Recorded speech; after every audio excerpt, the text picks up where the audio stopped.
Baik, selamat pagi. Assalamualaikum warahmatullahi wabarakatuh. Pada residen-residen ya yang semester baru, jadi saya pada kesempatan pagi ini akan mempresentasikan mengenai neuroimaging pada kegawat daruratan dengan fokus pada trauma ya. Saya Dr. Rehan dari Departemen Radiologi Pawi dan juga KSM Radiologi RSCM, dan sebagai pengantar ya, ini kuliah kali ini ya, bagian dari modul integrasi divisi CT scan. Dari ini buku rencana pengajarannya dengan topik termasuk juga CT kepala dan CT emergency kepala ya, di sub capaian pembelajaran ya dari modul ini. Jadi ini yang kita akan pelajari pada kesempatan kali ini dengan garis besar presentasi dan tujuan presentasi ya. Kita akan membahas model radiologi pada kasus kedaruratan, akan bahas neuroimaging trauma, lalu juga neuroimaging penyakit cerebrovaskular pada stroke dan neuroimaging infeksi. Walaupun nanti fokus banyak pada trauma ya. Oke, jadi kita kalau misalnya bicara model radiologi yang mungkin kalian sudah dapatkan di kuliah sebelumnya, maka kita fokusnya adalah bagaimana kita mengidentifikasi struktur organ ya secara non-invasif dengan pemeriksaan secepatnya nih kalau misalnya kita bicara emergency. Jadi yang pertama kita punya radiografi konvensional ya atau X-ray. Dia cepat, murah, banyak di rumah sakit, tapi dia ada radiasi dan juga mungkin terbatas ya kalau misalnya mau lihat otak gitu. Dan ada juga CT scan yang merupakan pesan cepat, data anatomi tulang baik, tapi dia ada radiasi pengionnya seperti X-ray. Ada juga MRI nih yang memang tidak menggunakan radiasi penginian, tapi dia detail anatomi otak spinalnya itu terbaik ya untuk saraf masih unggul saat ini. Tapi memang tidak banyak tersedia, pemeriksaan lama dan juga mahal ya pada beberapa rumah sakit. Mungkin kalau nggak BPJS agak sulit mendapatkan pemeriksaan ini. Dengan prinsipnya kalau misalnya kita mau CT atau MRI tanpa kontras itu umumnya ya pada kasus trauma, stroke, sedangkan kita menggunakan kontras yang diberikan secara intravena tuh pada infeksi dan tumor ya, ini secara umum. Dan kita masuk ke trauma. Jadi kalau trauma ini istilahnya kalau di luar di textbook banyak disebut sebagai traumatic brain injury, dan dia sebagai silent epidemic ya. Jadi banyak sebenarnya kejadiannya, tapi berbeda mungkin kayak penyakit karena infeksi, ini kurang banyak terekspor, terdeteksi itu. Padahal sebenarnya 10 juta orang tiap tahunnya tuh mengalami seluruh dunia. Dengan konsekuensi apa nih? Kalau cedera kepala, 10% itu bisa fatal ya, bisa meninggal langsung ya. Ataupun jika dia hidup, dia bisa 5-10% itu defisit neurologis yang permanen. Sehingga ini bisa jadi menjadi beban ya untuk keluarga, untuk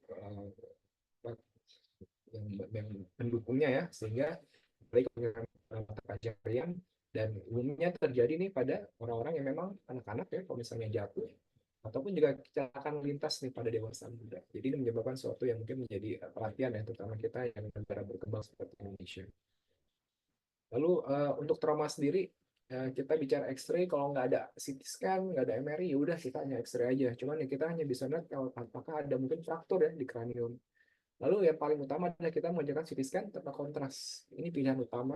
Kita bisa tahu ada trauma yang di intrakranium ya, di otaknya, di tulang, jari lunak itu bisa kita lihat. Dan ini yang biasa dikerjakan utama pada saat memang datang di IGD. Dan pada beberapa kasus bisa juga CT angiografi cerebral sampai karotis juga.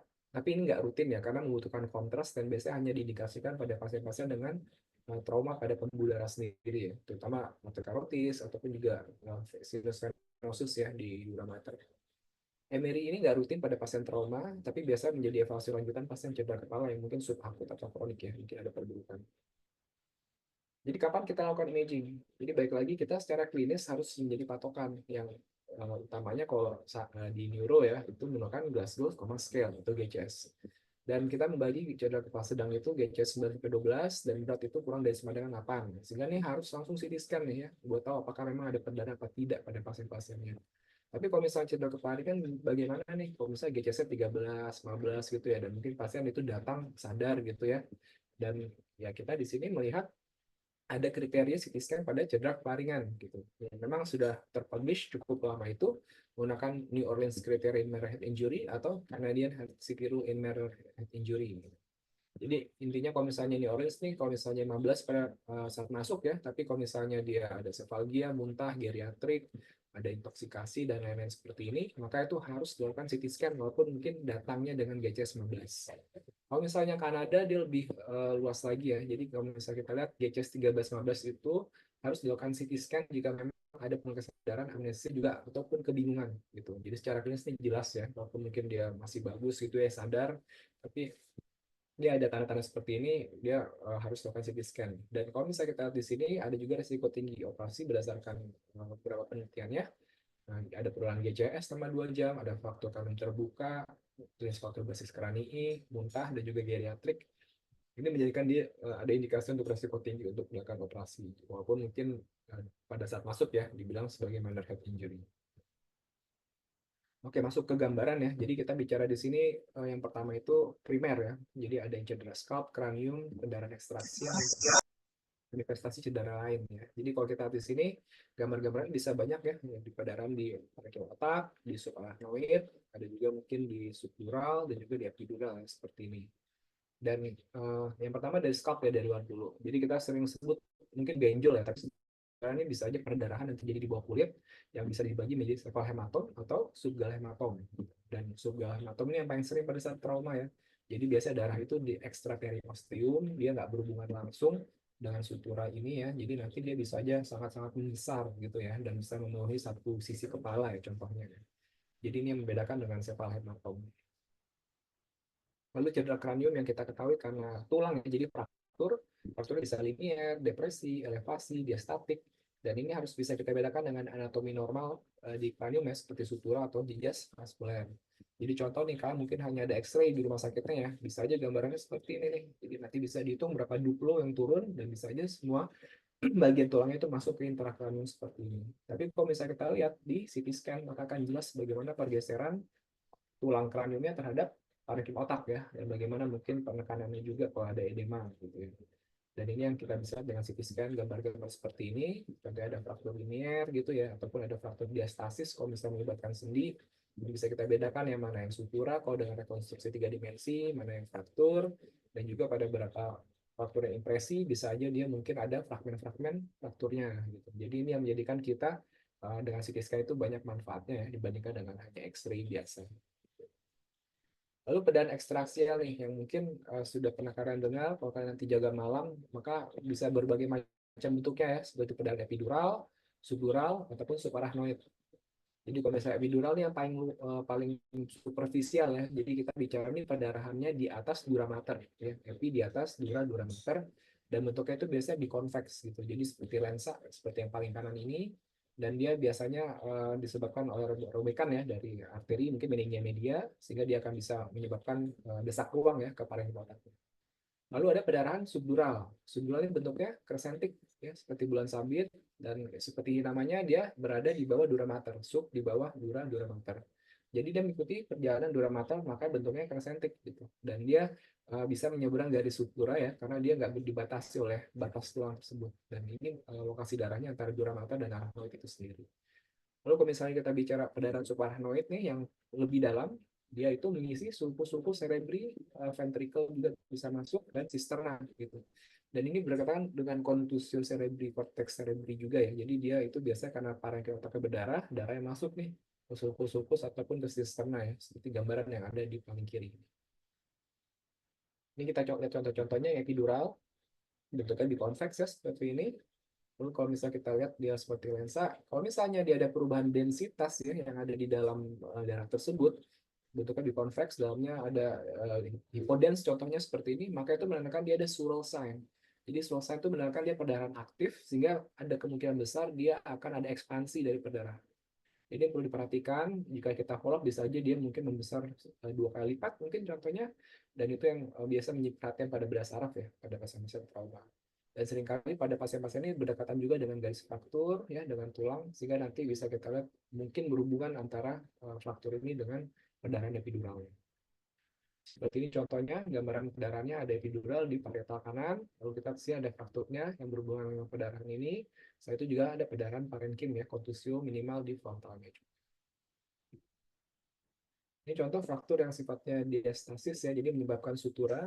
Ini yang kanan masih normal, yang kiri ini ada perlebaran, dan kalau kita lihat sendiri nih ada perdarahan juga ya di sini yang terlibat, sebagian epidural, sebagian ada subdural, dan ini juga ada perdarahan yang interaksial ya, yang berada di parenkim di temporal kanan. Dan kita di sini bagaimana perjalanan perdarahannya bisa saja mencapai ke bagian lebih atas, jadi menyusuri falx, menyusuri tentorium gitu ya, sehingga ini menjadi perjalanan perdarahan yang subdural ya, bentuknya itu crescentic.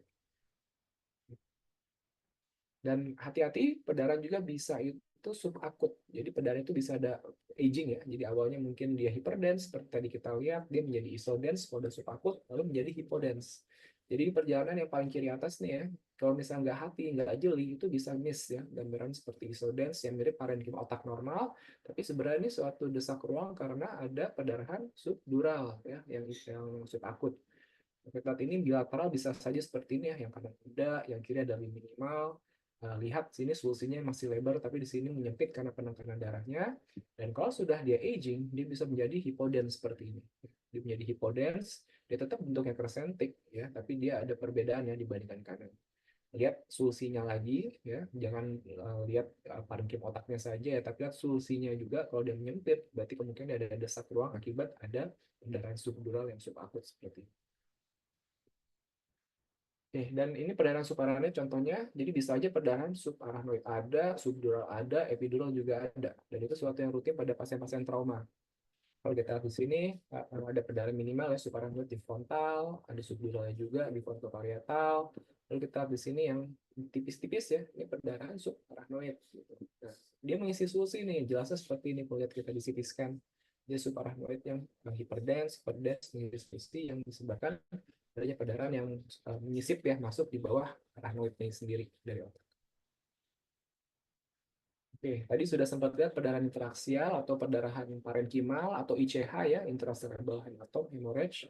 Jadi ini sering disebut confusio hemorrhagic cerebral. Jadi biasanya ini karena benturan ya otak dengan kranium, akibat ada gaya tersebut dia menyebabkan perdarahan yang utamanya itu di antara gray white matter ya. Di antara batas gray white matter itu seringkali terjadi perdarahannya terutama di frontal, temporal, itu tuh yang paling sering karena dekat dengan tulang. Dan kalau misalnya dia dekat dengan fusi, dia akan mengisi menjadi subarachnoid hematom juga ya kalau berdekatan.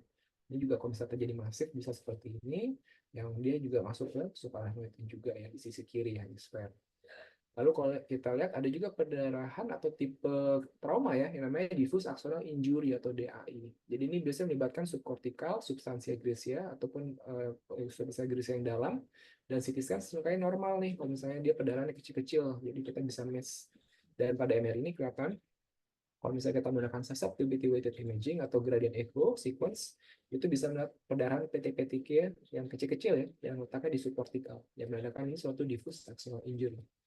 Jadi syukur-syukur nih kalau misalnya ada perdarahan jelas ya, hyperdense kelihatan di talamus, di subkortikal seperti ini. Udah nih kecil-kecil bisa aja dalam, jadi kita sebut sebagai diffuse axonal injury ya, selain tadi yang mungkin kita sebut sebagai ICH. Tapi seringkali juga tipis letaknya di kortikal gitu ya, dan bahkan pun normal. Ya. Jadi pada pasien yang ini kelihatan ada penurunan GCS secara klinis, tapi pada saat kita imaging CT scan normal, sehingga pada saat evaluasi mungkin butuh CT scan lagi jika ada penurunan kesadaran, atau mungkin lanjut MRI dan baru didapatkan gambarannya pada gradient echo, gambaran dropout signal multiple seperti ini ya, menandakan dia ada suatu perdarahan akibat diffuse axonal injury yang dinamakan dengan microhemorrhage, ya, perdarahan mikro. Oke, manifestasi lain yang dapat terjadi itu seperti pneumocephalus, jadi ada udara di intrakranium, kadang-kadang bisa bikin desak ruang yang cukup besar kalau misalnya dia lubangnya ya itu cukup besar, biasanya mungkin darah skalpis, mungkin darah dekat-dekat telinga, dekat sinus paranasal, sehingga darah begitu banyak. Bahkan bisa mengisi sisterna juga ya seperti ini ya. Ini bukan pembuluh darah ya, ini dari window tulang ya, sehingga di sini terlihat udaranya mengisi sisterna. Dan pada beberapa kasus mungkin agak jarang tapi bisa terjadi ya, seperti luka tembak, luka tusuk. Jadi kalau misalnya luka tembak itu ada perjalanannya dari pintu masuknya ya, punch in-nya masuk ke tulang, ke parenkim otak hingga dia berhenti di parenkim otak, ataupun dia bisa lanjut gitu ya ke tulang seberangnya gitu.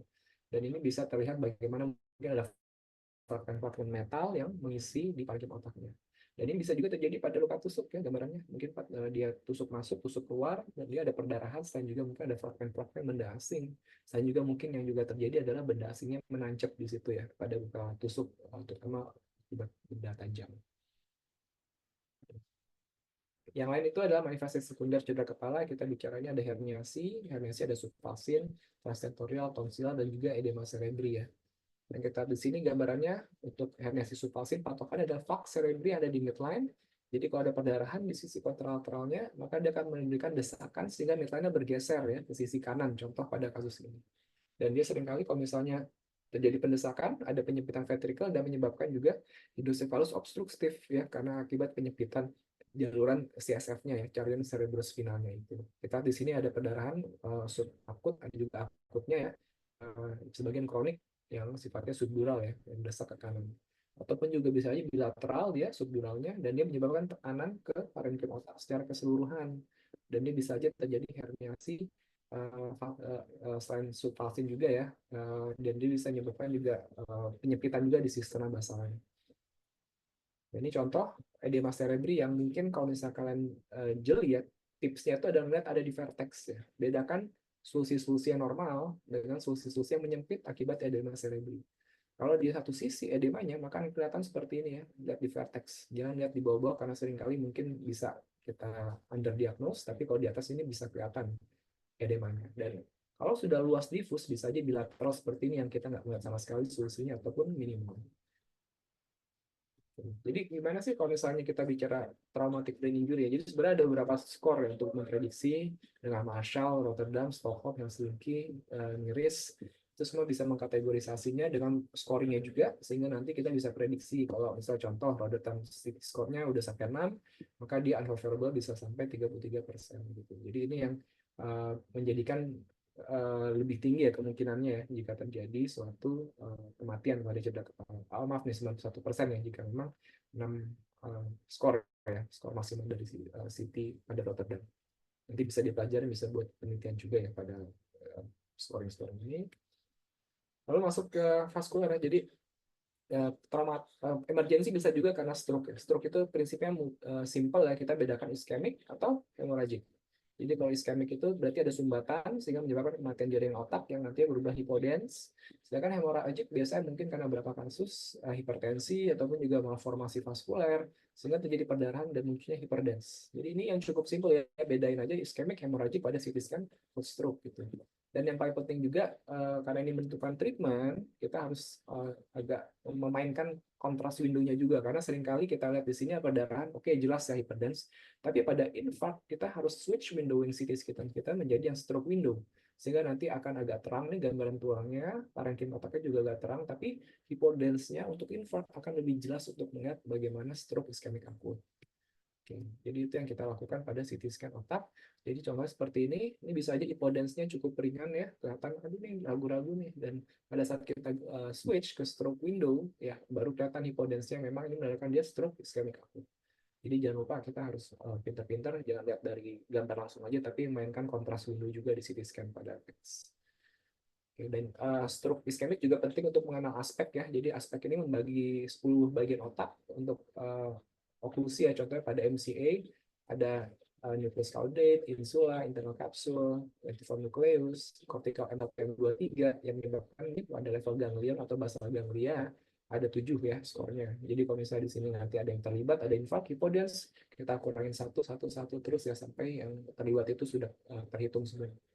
Dan di supraganglion ada 3 ya, M4, M5, M6 ya, contohnya seperti ini. Jadi kita lihat kalau misalnya dia ada perubahan ya karena ada hipodens, ada infark, maka dia nanti akan terlibat, dan kalau misalnya sudah cukup luas bisa menyebabkan M4, M5, M6 sehingga ada 3 skor ya yang berkurang pada aspek skor pasien stroke iskemik. Ini contoh-contoh pada infark yang cukup subakut kronis ya. Ini kronis dia akan menjadi makin hipodens dan teritorial dia akan tegas ya seperti ini karena ini teritori dari MCA. Dan bisa saja pada MRI dilakukan ya pada beberapa rumah sakit, MRI menjadi imaging pertama seperti di RSUI untuk post stroke, dan kita dapatkan DWI ya pada MRI, kelebihannya kita bisa infark yang sangat akut di sini yang di ADC di hipodens. Oke, masuk ke infeksi. Jadi infeksi itu bisa saja karena meningitis, karena TB, subdural NPM, dan kita harus kasih kontras di sini ya. Karena kalau lihat di sini mungkin ada cairan yang collecting di subduralnya, tapi ini sebenarnya MPMA, dan bisa penyangatan dari solusinya menandakan dia suatu meningitis ya pada pasien ini. Lalu juga bisa saja karena toxoplasmosis ya, karena parasit. Jadi gambarannya hipodens biasanya di basal ganglia di bagian dalam, dan kalau kita kasih kontras ada penyangatan yang irregular gitu, dan kelihatan edemanya juga luas ya di sisi sekitarnya gitu. Jadi karena toxo, bisa juga karena TB. TB biasa kita kasih kontras dan kita lihat ada penyangatan kecil-kecil ya, yang sifatnya nodular karena tuberkuloma. Selain juga kita lihat ada penyangatan di sistem basalnya, ya mungkin karena ada pus, ada karena pertijuan yang berkumpul dan menyangat, yang menyebabkan di suatu meningitis TB juga ya. Selain juga mungkin yang khas dari ME TB ada hidrocephalusnya juga yang perlu kalian tahu ya pada saat nanti ini dijaga emergency. Ada juga abses, jadi biasanya rim light, dia bulat, dia menyengat di tepi pasca kontras. Yang kalau kita lihat di sini ada penyengatan yang bulat bundar dengan edema perivokal di sekitarnya. Jadi kita di sini ini contoh adalah gambaran dari suatu abses ya, yang bisa karena bakteri ya, umumnya karena pyogenik dan bahkan beberapa kasus bisa saja karena TBC juga. Oke, baik itu mungkin yang dapat saya sampaikan pada kuliah pagi ini. Jadi yang bisa saya simpulkan, radiografi konvensional dan CT scan merupakan modus utama pada kasus kegawat daruratan radiologi, khususnya pada trauma ya, kita kerjakan CT scan gitu ya. Trauma, stroke, dan infeksi merupakan kasus neurologi kegawat daruratan yang sering ditemukan. Jadi kalian nanti kalau jaga di IGD, maka ini yang paling banyak ketemu ya. Dengan pasien-pasien post stroke bisa saja datang baik infak ataupun perdarahan. Dan modus radiologi berperan penting dalam menentukan diagnosis secara dini agar tata laksana dapat dilakukan secara segera ya pada pasien-pasien kita. Baik, demikian presentasi dari saya. Mungkin kita bisa lakukan lanjutkan ke tanya jawab. Silakan jika ada yang bertanya.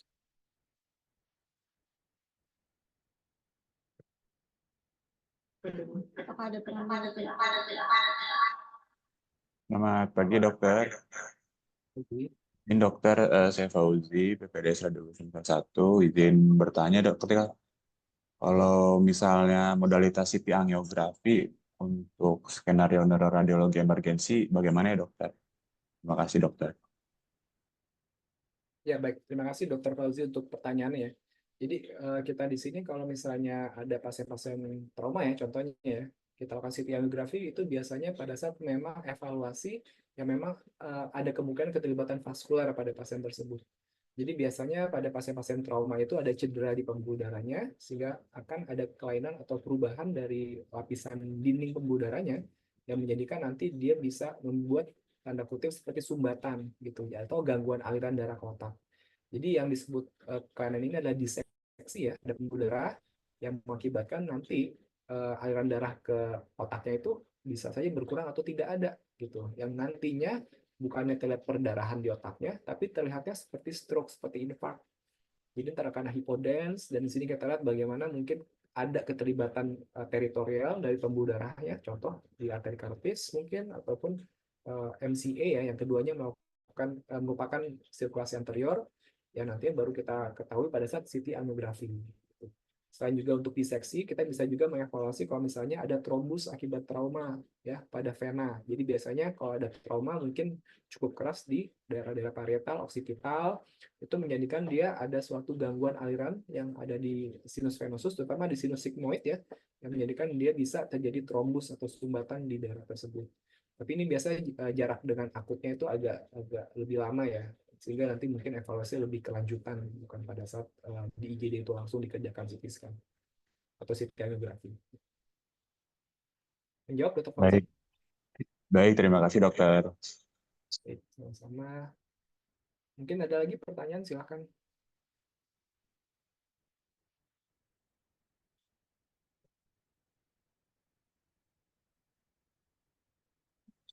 Izin dokter bertanya dok.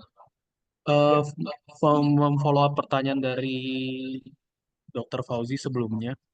Tadi kan membahas tentang CTA, dokter. Misalnya kalau di RSCM ini kita apakah rutin memeriksa dengan MRA? Mengingat kalau MRA itu mempunyai kelebihan yang jauh lebih banyak untuk CT dari sisi pemeriksaan parenkimnya seperti itu, dokter. Terima kasih, dokter. ya baik, terima kasih Dr. Stephen untuk pertanyaannya. Jadi CT dan MRI memang ada kelebihan kekurangan masing-masing. Jadi kalau CT scan memang kalau seperti di RSCM, CT scan-nya tersedia di IGD ya, jadi bisa dilakukan secara langsung pada pasien trauma. Dengan MRI-nya yang memang berada di lokasi lebih jauh dari IGD. Jadi kita lihat di radiologi pusat, di Kencana, yang memang lokasi itu mungkin kurang baik jika ada pasien trauma ya, yang ataupun pasien lain yang sifat emergensi itu dilakukan langsung gitu. Nah, ini menjadi pertanyaan mungkin kapan CT angiografi ya rutin dikerjakan atau tidak, dan bagaimana konsekuensinya untuk parenkim otak ya, karena ada kelebihan di MRI sendiri. Jadi kita ketahui kalau misalnya MRA pada pasien-pasien yang dilakukan ya itu bisa saja tanpa kontras. Jadi berbeda dengan CT angiografi yang harus dengan kontras, MRA dengan teknik time of flight itu bisa kita lakukan visualisasi pembuluh darah ya tanpa menggunakan kontras. Lalu juga dari parenkim otak sendiri tentu yang tadi saya sudah perlihatkan seperti pasien-pasien pendarahan microbleeds gitu ya pada diffuse axonal injury, lalu juga pada pasien-pasien stroke contohnya ya dengan acute ischemic stroke, maka itu akan lebih terlihat pada MRI. Nah, tapi kembali lagi pemeriksaannya lebih lama ya dibandingkan CT scan. CT scan mungkin dengan 5-10 detik sudah selesai, MRI itu mesti paling cepat mungkin 10 menit ya untuk lihat otak yang kita dapatkan informasi secara utuh dan mungkin 20-30 menit kalau misalnya mau lengkap. Sehingga pada pasien trauma, emergency itu mungkin kita tidak lakukan secara rutin untuk MRI, MRI ini. Karena kalau misalnya kita lihat lebih cepat CT scan kita kerjakan, kita tahu ada perdarahan atau tidak, lalu juga mungkin kita bisa evaluasi ya untuk treatment gitu. Sedangkan MRI bisa kita reserve untuk evaluasi pasien ya jika memang nanti ada perburukan di ruang rawat mungkin butuh evaluasi lebih mendalam dari parenkim otaknya dan nanti didapatkan hasil ya yang lebih mengarahkan ke diagnosis walaupun memang utamanya adalah dia cedera kepala. Jadi itu mungkin yang bisa kita lakukan dengan MRI. Baik, terima kasih banyak dokter. Oke, baik, terima kasih. Mungkin ada pertanyaan lagi? Izin dokter. Ya, silakan, Dr. Iqbal. Dokter mengenai pendarahan interaksial dan ekstraaksial. Jika kita membedakan pendarahan interaksial maupun ekstraaksial yang terjadi di dalam visura interhemisfer, itu kan agak rancu dokter kadang membedakan itu apakah pendarahan intraaksial atau ekstraaksial. Melalui situ bagaimana biasanya caranya dok agar itu bisa dibedakan? Terima kasih. Ya baik, terima kasih Dr. Iqbal untuk pertanyaannya. Jadi yang perlu kita ketahui adalah definisinya dulu ya. Jadi interaksial itu apa, ekstraksial itu apa? Interaksial itu yang ada di aksis saraf, termasuk otak gitu. Jadi otaknya lokasinya itu ada di dalam otak itu sendiri ya. Sedangkan ekstraksial ada di luar itu. Kita bicara mungkin dia di dekat dura mater, tapi prinsipnya di luar dari parenkim otak ya. Jadi kalau misalnya kita nanti dengan CT scan itu ada perdarahan ya intra atau ekstraksial dan dia mungkin dekat visura interhemisfer, maka kembali lagi dia perdarahannya pasti kalau interaksial itu ada di dalam otaknya. Kalau misalnya dia ada di luar, baik dia di sulcus, dia nempel dengan plaque cerebri, ya itu berarti dia perdarahan ekstraksial dan nanti tinggal kita lihat apakah perdarahannya termasuk epidural apa subdural. Jadi kalau misalnya kita bicara perdarahannya dia subdural, berarti kan dia dibatasi di bawah dura mater. Jadi kalau misalnya dia menyisip masuk ke visura interhemisfer ya di tengah midline, maka dia adalah perdarahan subdural gitu. Tapi kalau misalnya kita bicara perdarahan epidural, maka letaknya di atas dura mater. Jadi dia nggak akan dia akan melewati midline, tapi dia itu berada di luar dura mater. Jadi dia pasti kalau di midline itu akan robos kiri kanan tuh, maka disebut sebagai perdarahan epidural karena lokasinya di atas dura mater. Jadi itu yang nanti mungkin perlu dibedakan ya kalau misalnya intra ekstraksial sudah bisa kamu bedakan, maka ekstraksial yang nanti di visura interhemisfer kamu harus bisa bedakan antara epidural yang di atas dan subdural yang di bawah yang dia mengikuti masuk garis midline. Ya kira menjawab deh, Dr. Iqbal.